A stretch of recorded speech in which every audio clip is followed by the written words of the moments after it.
Internship करारे हा topic मी निवडला आहे कारण की हा मला माझ्या विद्यार्थ्यांना आणि इंजिनिअरिंग करणाऱ्या विद्यार्थ्यांना हा मेसेज त्यांच्यापर्यंत पोहोचवायचा. इंटर्नशिप करा.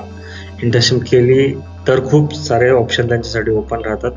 Internship is the key to enter in industrial world. So याच्याबद्दल सिरियसनेस वाढवण्यासाठी आणि अवेअरनेस करण्यासाठी मी हा व्हिडिओ बनवत आहे. सो सिम्पल आहे. इंटर्नशिप का केली पाहिजे, त्याचे महत्त्व काय आणि इंटर्नशिप कधी, त्याच्यानंतर कुठे आणि कशी करायची, या गोष्टीवर आपण त्या व्हिडिओमध्ये बोलणार आहोत. खूप सिम्पल आणि साधा व्हिडिओ असणार आहे आणि याच्यातून माहिती देण्याचा माझा पूर्णपणे प्रयत्न आहे.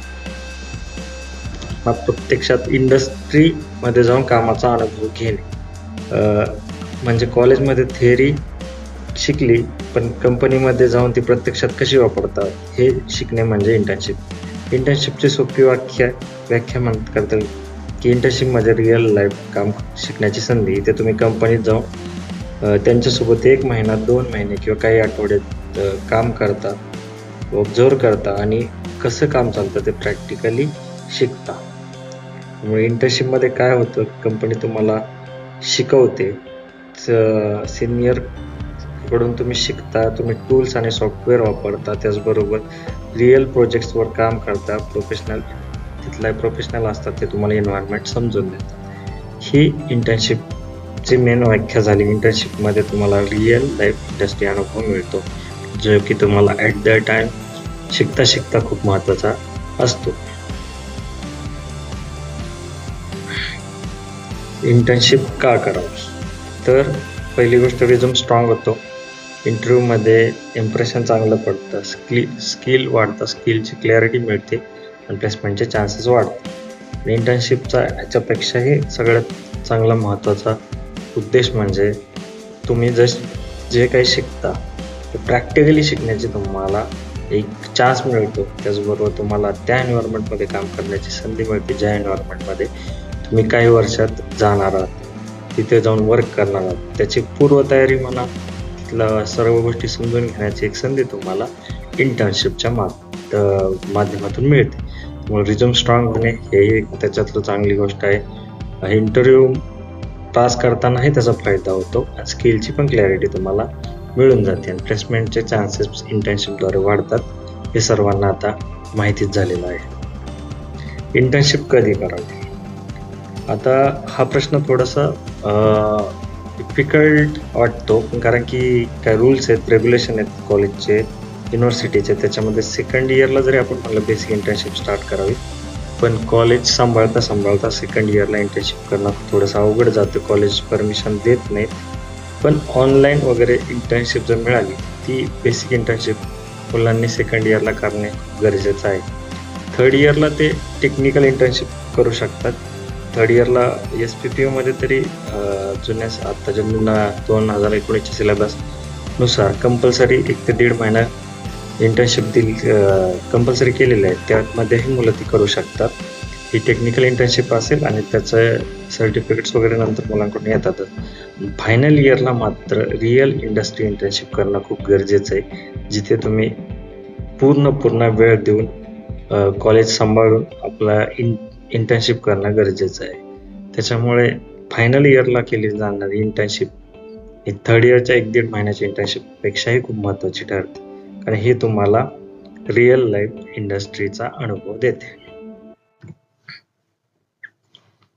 कुठे मिळेल, आता इंटर्नशिप कुठे मिळेल हा प्रश्न बऱ्याच विद्यार्थ्यांना पडलेला असतो. काय प्लॅटफॉर्म आहेत, इंटर्नशाला, लिंक्डइन, नोकरी किंवा Indeed, local company, startups, college, TPO, seniors. आता इंटर्नशाला म्हणजे ही वेबसाईट आहे, त्याच्यावर जाऊन तुम्ही रजिस्टर केल्यानंतर तुम्हाला तिथे काय ऑपॉर्च्युनिटी सापडतील. त्याच्यानंतर लिंक्डइन, आता तुमचा अकाउंट नसेल तर काढून घ्या.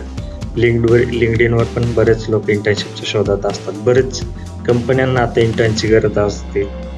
काही पेड किंवा अनपेड इंटर्नशिपच्या शोधात कंपन्याज आहेत, त्या तुम्हाला इथून कॉन्टॅक्ट करू शकतात. त्यामुळं Naukri.com, नोकरीची जी साईट आहे, इंडीडची वेबसाईट आहे, ह्याच्यावर जाऊन तुम्ही जर तुमचं अकाउंट करून तयार करून ठेवून तुमचे जे काही प्रोफाईल आहेत ती क्रिएट केली तर तुम्हाला नोकरी आणि इंडीडद्वारेही रेफरन्सेस मिळू शकतात.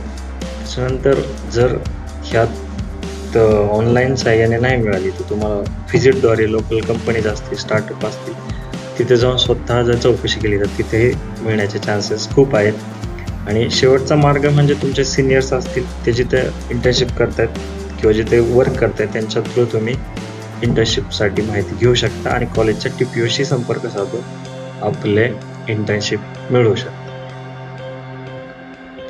तर ब्रांच वाईज वेगळ्या ऑपॉर्च्युनिटीज आहेत. CSIT साठी web development, Python, data, cyber security ह्या ऑनलाईन किंवा तिथं ऑफलाईन जाऊन त्या कंपनीच्या ठिकाणी जाऊन ह्याच्यावर तुम्ही करू शकता.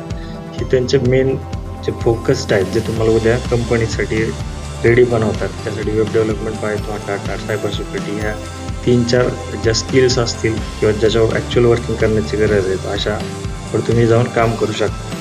इलेक्ट्रॉनिक्सचं म्हणण्यात आलं तर PCB डिझायनिंगच्या खूप साऱ्या कंपन्या असतात. PCB कसा मॅन्युफॅक्चर होतो, त्याच्यासाठी प्रोसेस काय असते, त्याच्यासाठी कोणत्या मशिनरी वापरल्या जातात, ह्या गोष्टी तुम्हाला इंटर्नशिप थ्रू कळून येतात. एम्बेडेडच्या ज्या कंपन्या आहेत, एम्बेडेडचं वर्किंग कसं होतं, एम्बेडेडला कोणते कंट्रोलर वापरले जातात, ॲक्च्युअली ते डेव्हलप कसं केलं जातं, हे इलेक्ट्रॉनिक्स रिलेटेड विद्यार्थ्यांना समजून घ्यायचं असेल तर एम्बेडेड कंपनीमध्ये त्यांनी काम करणं गरजेचं आहे.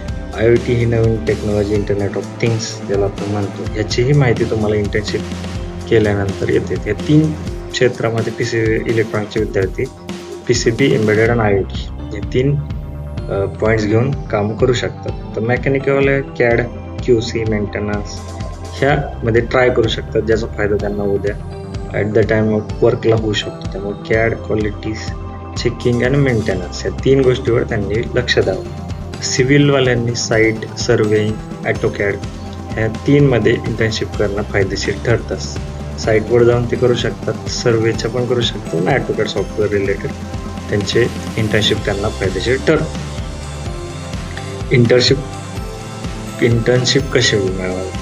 तर पहिली गोष्ट तुमचा 1 पेज रिझ्यूम तयार करा, जो तुम्ही कंपनीत देऊ शकता, फिजिकली जाऊन तिथे पोस्ट करू शकता. तो खूप महत्त्वाचा ठरेल. LinkedIn प्रोफाईल स्ट्रॉंग करा, ते पण खूप गरजेचं आहे. कंपनीजला मेल करा. कंपनीचे मेल्स मिळाले, कॉन्टॅक्ट्स मिळाले तर त्यांना तुम्ही डायरेक्टली तुमचा रिझ्यूम पाठवू शकता. तुमचे GitHub, पोर्टफोलिओ हे तयार करून ठेवा. इंटरव्ह्यूची तयारी करण्यासाठी ज्यावेळेस तुम्ही जाता त्या ठिकाणी पण तुम्हाला अशा गोष्टीत इंटर्नशिप मिळवण्यात मदत होऊ शकते. कन्क्लुजन काय सांगता येईल की इंटर्नशिप ही खूप गरजेची. इंटर्नशिप ही करिअर ग्रोथसाठी गरजेची का आहे? कारण फ्रेशरला कोणीही काम देत नाही. जर इंटर्नशिप करून आलेला असेल तर त्याला तिथलं वातावरण माहिती असण्याचा ॲडव्हान्टेजेस कंपनीला मिळतो. इंटर्नशिप केली तर करिअर ग्रोथ आहे. त्याच्यामुळे सुरुवात छोटी करा, पण करा. त्याच्यामुळे जर तुम्हाला काय याच्या रिलेटेड क्वेश्चन्स असतील तर नक्की कमेंट करा. कारण इंटर्नशिप हा टॉपिक थोडक्यात आवरण्यासारखा नाहीये, पण वेळेअभावी मी थोडक्यात घेतलेला आहे. जर काही शंका असतील तर नक्की विचारा. धन्यवाद.